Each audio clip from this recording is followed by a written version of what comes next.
Hello बच्चों, क्या हाल चाल है। आज बच्चों हम पढ़ेंगे नीट का 2025 का क्वेश्चंस पेपर फिजिक्स का।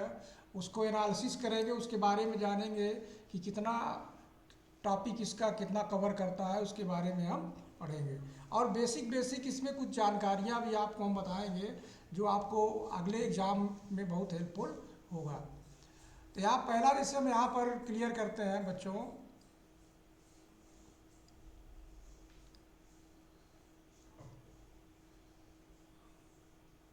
कलर देख लेते कौन सा कलर बढ़िया चलेगा। ये रेड ब्लैक से करते, ब्लैक से अच्छा रहेगा। ब्लैक से अच्छा रहेगा। अब इसमें बच्चों देखते हैं पहला क्वेश्चन देखिए।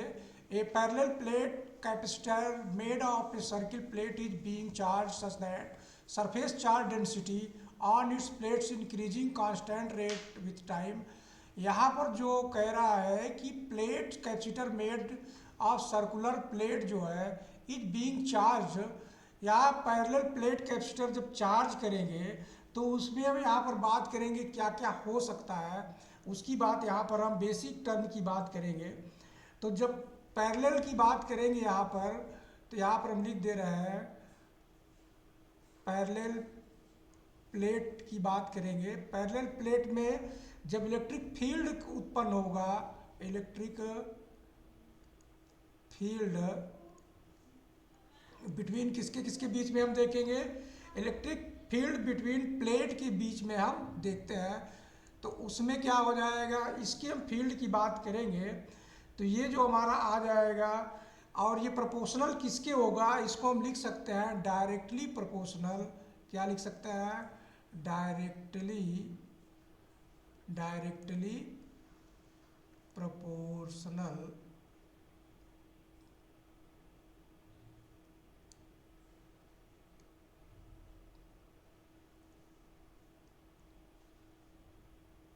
Proportional, directly proportional to the surface जो हमारा निकलेगा, to the surface, to the surface charge लिख सकते हैं इस तरह हम, चार्ज डेंसिटी। क्या लिखेंगे यहाँ बच्चों, चार्ज डेंसिटी। यहाँ पर जैसे लिखा है charge such that the charge surface density on its plates increase a constant rate with time. तो चार्ज डेंसिटी की हम बात करेंगे तो इस चार्ज डेंसिटी को हम लोग इस तरह छोटे सिग्मा से हम रिप्रेजेंट कर लेते हैं चार्ज डेंसिटी। मैथमेटिकली जब हम लिखेंगे इस फार्मूले को तो E इक्वल टू लिखा जाता है डेंसिटी अपान अपसाइलन लिखा जाता है। इतनी बात क्लियर हो गई बच्चों। अब इसमें कांस्टेंट कह रहा है कि कांस्टेंट रेट से हो रहा है, विथ कांस्टेंट रेट में, तो इसका मतलब ये हो जाएगा कि डी सिग्मा बान लिखेंगे हम इसमें डी टी, ये हमारा कांस्टेंट हो जाएगा। यानी charge density is placed in की constant rate with time, time के साथ कांस्टेंट है तो हम उसको D sigma upon D T को हम यहाँ पर कांस्टेंट लिख दे रहे हैं। इतनी बात क्लियर हो गई।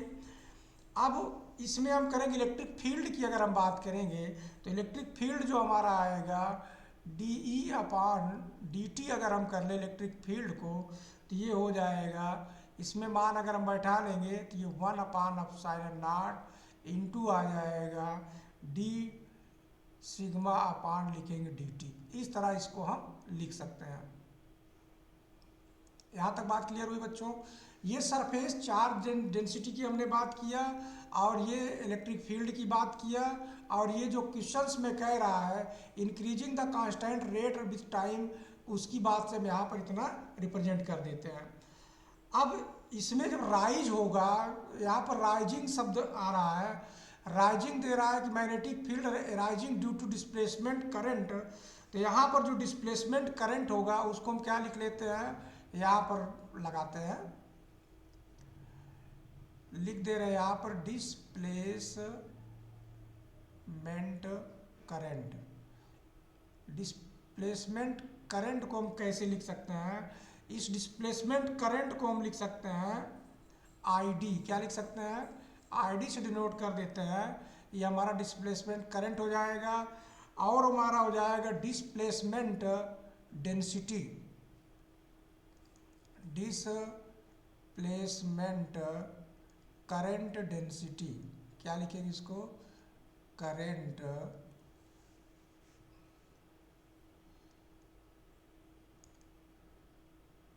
डेंसिटी, इसको हम लिख देते हैं जे डी से, हम यहाँ पर रिप्रेजेंट कर दे रहे हैं।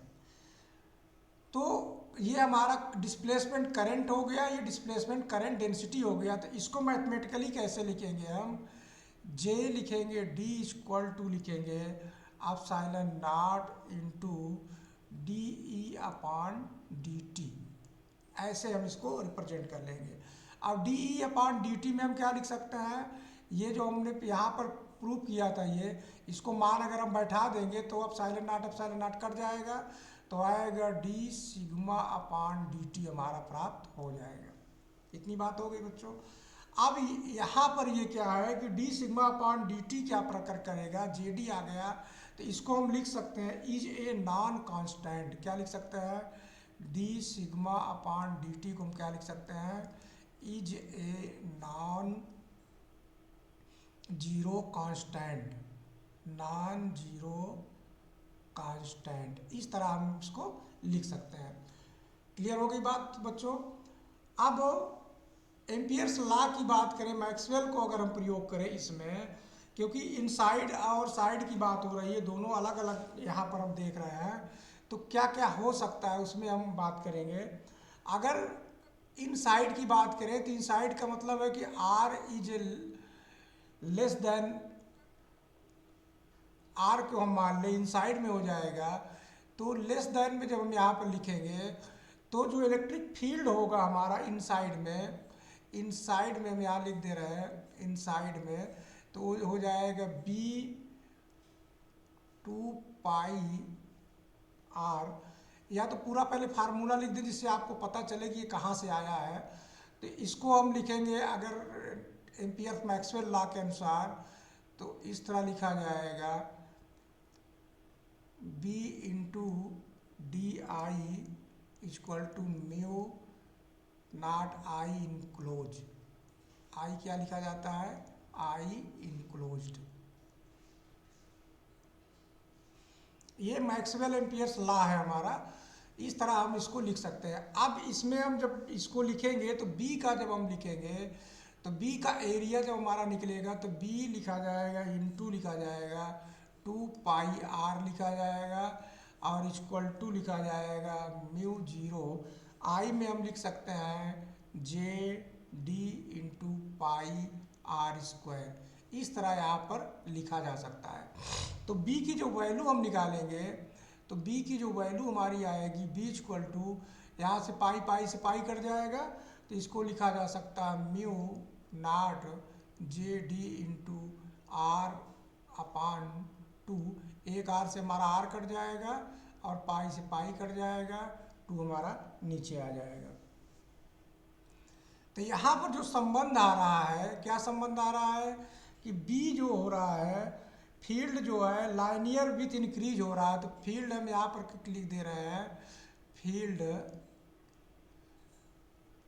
इंक्रीज, फील्ड क्या हो रहा है, इंक्रीज हो रहा है, इंक्रीज विथ आर, किसके सापेक्ष हो रहा है, इस आर से फील्ड हमारा क्या हो रहा है, इंक्रीज हो रहा है। इतनी बात समझ में आ रही है, फील्ड हमारा क्या हो रहा है, आर से इंक्रीज हो रहा है। अब ये इनसाइड का हमने फील्ड निकाल लिया, अब हम क्या प्राप्त करते हैं कि आर इक्वल टू, अगर हम आर कैपिटल आर को रिप्रेजेंट कर ले तो बी इक्वल टू जो प्राप्त होगा वो बी जो हमारा प्राप्त होगा लिखा जाएगा म्यू नॉट जे टी इंटू लिखा जाएगा आर। अब आर बराबर आर हो गया तो कैपिटल आर लिखेंगे, अपान ये हो जाएगा 2, इस तरह 2 लिख देंगे। तो यहाँ b का मान जो होगा मैक्सिमम प्राप्त होगा, इसको हम मैक्सिमम लिख सकते हैं, यानी एकदम r के बराबर में जब आ जाएगा तो इसको मैक्सिमम हम लिख सकते हैं। अब तीसरी कंडीशन क्या हमारी बन सकती है कि r अगर बहुत बड़ा हो जाए, r यानी बाहर चला जाए, आउटसाइड की बात करें हम, तो आउटसाइड में जब लिखेंगे तो b इक्वल टू लिखेंगे mu not J D into R तो रहेगा ही, अपान लिखा जाएगा, 2 लिखा जाएगा और आर को भी रिप्रेजेंट करेंगे। तो ये आउटसाइड का हमारा निकल आएगा। क्लियर हो रही बात यहाँ पर? तो इसका हम क्या देख रहे हैं कि non zero anywhere maximum the imaginary cylindric surface connecting peripheral plate, यानी ये पहला वाला हमारा क्या हो जाएगा, सही हो जाएगा। क्लियर हो गया बच्चों बात यहाँ पर? तो सारे कॉन्सेप्ट इसलिए हम यहाँ डिस्कशन कर रहे हैं कि सारे फार्मूलाज आपको ध्यान में आ जाए जिससे आप सवाल लगा सकें। यहाँ तक बात क्लियर हुई बच्चों? आगे बढ़ते हैं।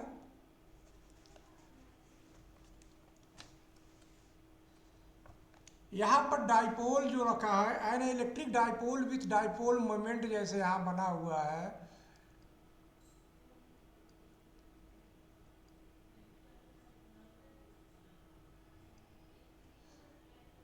Electric dipole with dipole moment इतना दिया गया है।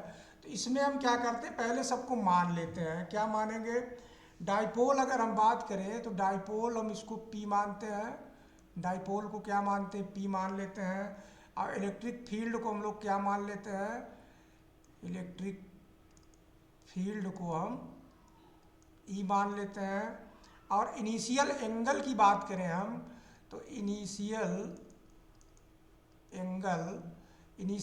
एंगल को हम θ1 मान लेते हैं। और फाइनल एंगल को हम क्या मान लेते हैं, फाइनल एंगल, इस फाइनल एंगल को मान लेते हैं θ2 मान लेते हैं।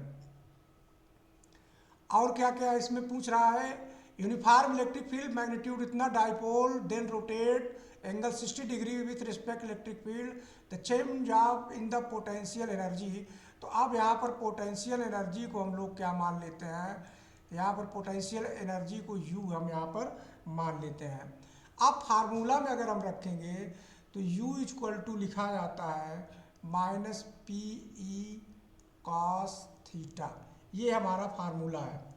अब चेंज इन पोटेंशियल एनर्जी की बात करेंगे तो यहाँ पर हम लिख देते हैं change in potential energy equal to, लिखेंगे इसको delta U equal to U final minus U initial, ये चेंज हमारा हो जाएगा। तो इसको लिखा जा सकता है change in final, change in initial, तो लिखा जा सकता है इसमें माइनस पी ई लिखा जाएगा cos θ2 माइनस पी, ब्रैकेट में लिखेंगे माइनस पी ई cos θ1, इस तरह लिखेंगे। अब इसमें अगर हम पी ई कॉमन कर लें, पी ई कॉमन कर लेंगे तो माइनस माइनस से प्लस हो जाएगा। तो इसको हम इस तरह लिख लेते हैं cos θ1 माइनस cos θ2, इस तरह कर लेते हैं। यहाँ पर देखिए माइनस से होगा प्लस हो जाएगा बच्चों, और ये माइनस cos θ2 इधर चला आएगा। अब सबकी वैल्यू हम पुटअप करते हैं। P का मान कितना देखिए, P का दिया है डाइपोल मोमेंट इतना दिया है, तो इसमें हम बैठा देंगे 5 इंटू 10⁻⁻6। और फील्ड कितना दिया गया, फील्ड 4 इंटू 10⁵ दिया है। cos θ1 कितना है, तो θ1 जो हमारा है, प्रारंभ में तो थीटा कुछ नहीं था, तो थीटा को हम यहाँ पर 0 मान लेते हैं। प्रारंभ में थीटा क्या है, 0, तो लिखेंगे cos 0 माइनस cos थीटा कितना जाएंगे 60 डिग्री, यहाँ पर हम जाएंगे।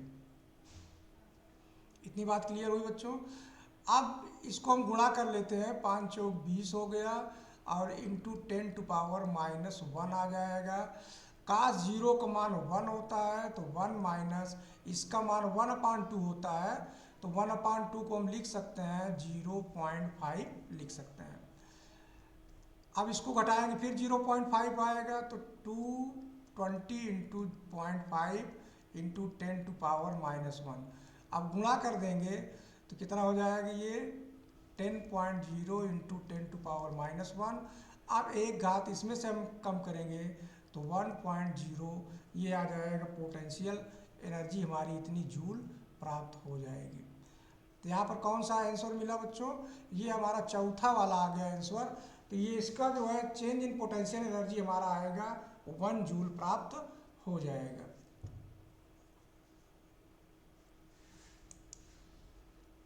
अब तीसरे नंबर की हम बात करते हैं बच्चों।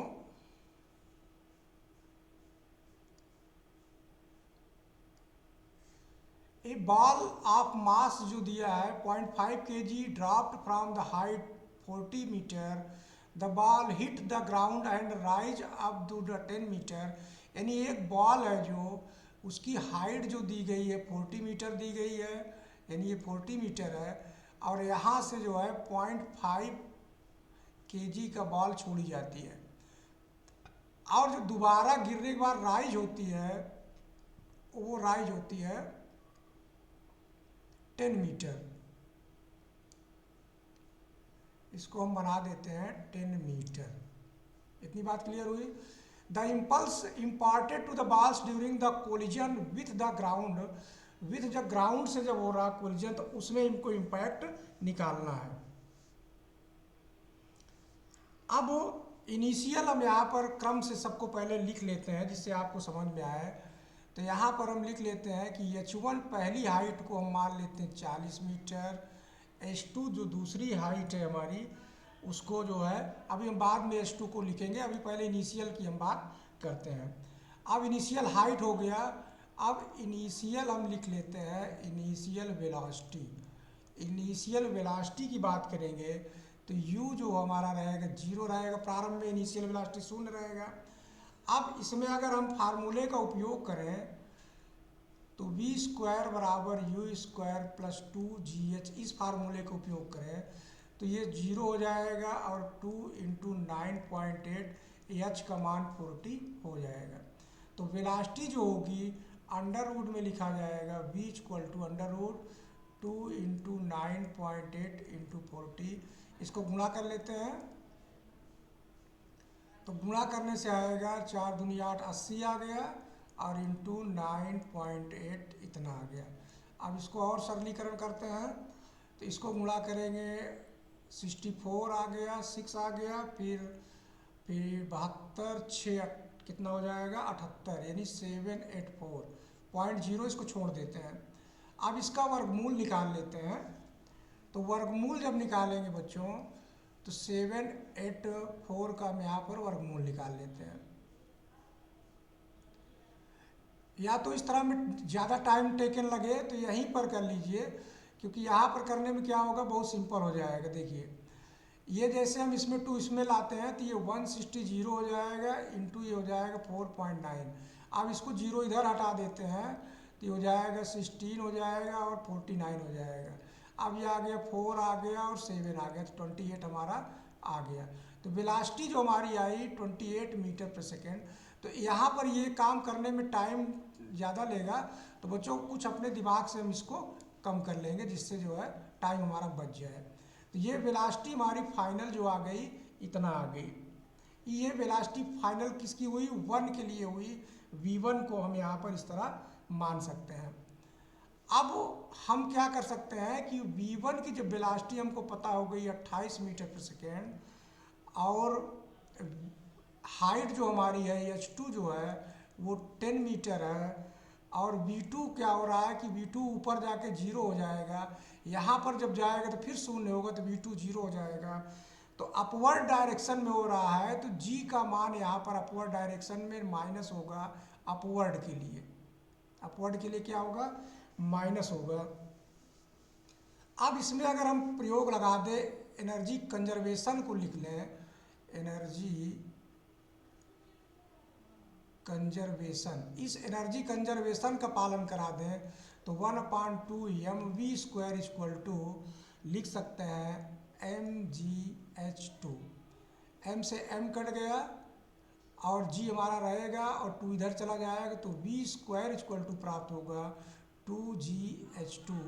तो v बराबर लिखेंगे अंडर रूट हो जाएगा 2 और g का मान कितना रखेंगे हम g का मान हम वही रख देंगे 9.8, h का मान 10 रख देंगे।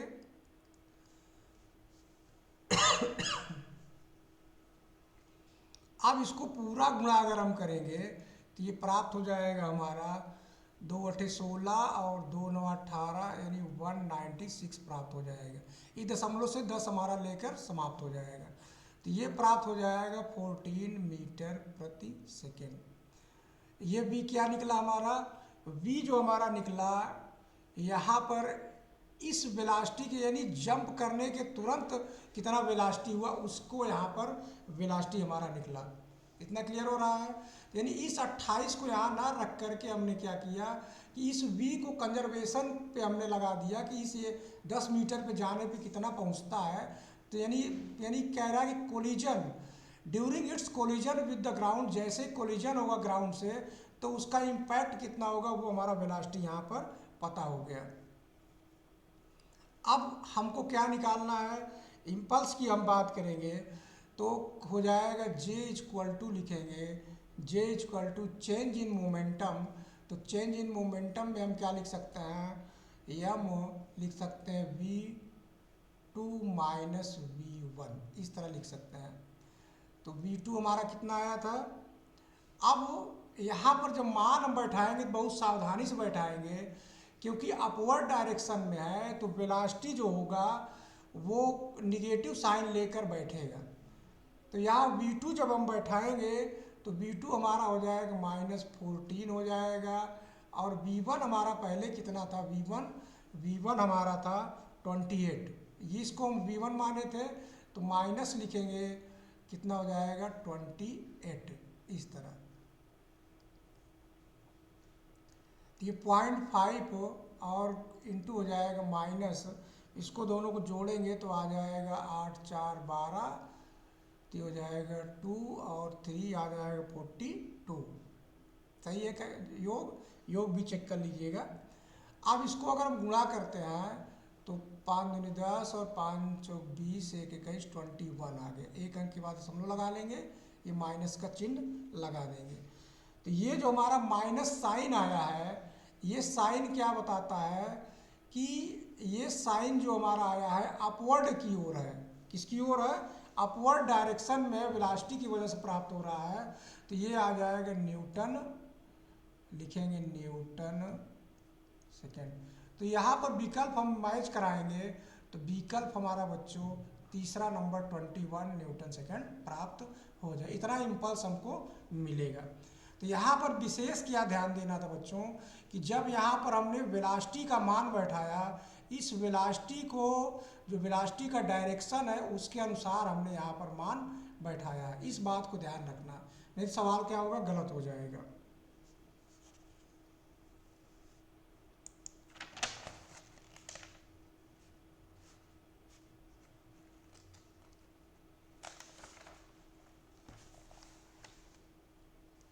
अब इसमें देखते हैं इंटेंसिटी की का है ये एक।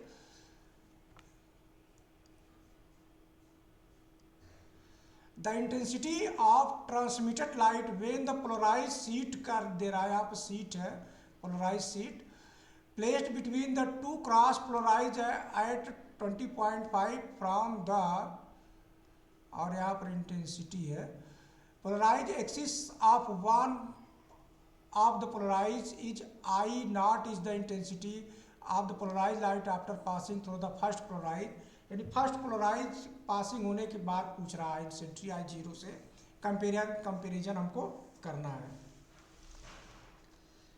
यहाँ पर हम क्रम से देखते हैं कि अगर फर्स्ट पोलराइज I0 मानते हैं, हम क्या मानते हैं, फर्स्ट पोलराइज को जो है, फर्स्ट पोलराइज को हम क्या मानते हैं, I0 मानते हैं। और जब ये इंटेंसिटी आफ्टर पासिंग करेगा तो जो यहाँ पर हम लिख देते हैं आफ्टर पासिंग थ्रो, किससे पास करेगा, पासिंग थ्रो द सेकंड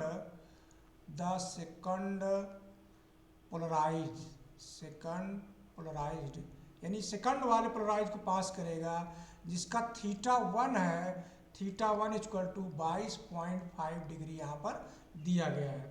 तो I1 जो हमारा प्राप्त होगा, I1 इक्वल टू प्राप्त होगा I0 इंटू कास स्क्वायर θ1, यानी इसको लिख सकते हैं I0 into cos square 22.5 degree. इस तरह इसको हम रिप्रेजेंट कर लेंगे। अब इसमें समझना क्या है बच्चों कि दे रहा है कि polarize axis of the one of the polarize कर रहा है, यानी फिर हमको वन ऑफ द पोलराइज के लिए यानी थर्ड पोलराइजेशन जो होगा, हम यहाँ पर क्या कह लेंगे, हम थर्ड पोलराइजेशन जब होगा, थर्ड पोलराइजेशन जब होगा तो थीटा जो बनेगा एट थीटा जो हमारा बनेगा, थीटा टोटल की हम बात करेंगे तो ये 90 डिग्री हो जाएगा। 90 डिग्री इसलिए हो जाएगा कि थर्ड पोलराइजेशन करेगा किसमें, करेगा विद द फर्स्ट पोलराइजेशन। यहाँ पर हम लिख दे रहे हैं with the first polarization, first polarisation.